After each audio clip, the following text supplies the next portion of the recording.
what, for the end, what we can say to our viewers, what they can expect in the next period? Because if we can anticipate what will happen, maybe we can fight against it and also bring more people to believe, to see what is really happening and to come with us to fight against this calamity, what we're expecting in the future.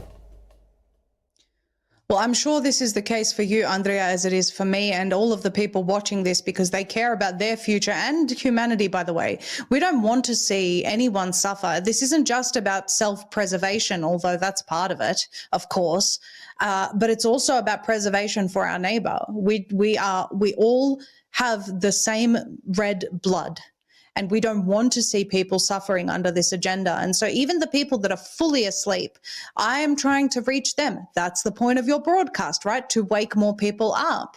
And so I would encourage all of your viewers to continue sharing your reports and trying to wake up the people of Croatia and beyond, trying to alert people to this agenda, because the only way that we will put an end to this and take back sovereignty of our nations is if we unite as a people worldwide, but also realize the importance of patriotism. Don't let some unelected body tell you that you shouldn't be proud to be Croatian or shouldn't be proud to be Russian or Chinese or whatever the case may be. I don't care. Everyone has a right to be proud of who they are and their heritage and their lineage and all of those sorts of things. The biggest thing that they will achieve this agenda through, Andrea, is demoralization.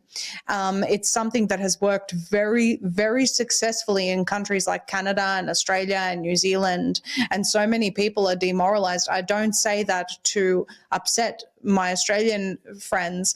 I love that country. I come from that country. I just say that having lived in the United States, I see the stark difference between the patriotism and the people who won't let that go compared to so many in Australia who've lost hope. So be cautious of the fact that they will try to demoralize you across every nation until you don't feel the will to fight for your love of your country and your people anymore. Don't let yourself be disheartened or discouraged by the people that just can't wake up, because every day more and more are waking up. But I think the things people need to be prepared for and aware of, number one, is that obviously this US election is going to determine, and again, you said this will air after that, so God knows what the world will be like after that period, but it's going to determine the future of the West, which will have consequences on other nations. You know, if the West is fighting for free speech, eventually the EU is going to look so terrible that they'll have to start bending to some of these things and, you know, stop being so totalitarian in their approach. Ursula von der Leyen is literally, you know, Satan incarnate. This woman is so evil. Europe needs to unite against her, really, and get her out of her position. She's a monster.